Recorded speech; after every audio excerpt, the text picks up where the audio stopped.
உதயகுமார் குடும்பத்திற்கு அவர் திருக்கோயில் பணியாளர் என்பதால் அவருடைய மனைவிக்கு அவருடைய கல்வி தகுதிக்கு ஏற்றாற்போல் திருக்கோயிலே பணியமர்த்த மாண்புமிகு தமிழக முதல்வர் உத்தரவு பிறப்பித்திருக்கின்றார்கள். அதோடு திருக்கோயிலிருந்து ரூபாய் 5 லட்சம் ரூபாயை அந்த குடும்பத்தாருக்கு இன்றைக்கு வழங்கியிருக்கின்றோம்.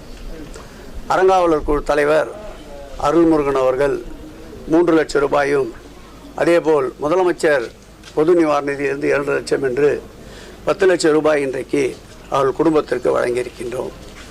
அவருடைய உறவினர் சிசுபாலனுக்கு முதலமைச்சர் அறிவித்த பொது நிவாரண நிதி 2 லட்சமும், அதேபோல் அறங்காவலர் குழு தலைவர் தக்கார் அன்பிற்கினிய அருள்முருகன் அவர்கள் 3 லட்சம் என்று 5 லட்சம் ரூபாயை வழங்கியிருக்கின்றார்கள்.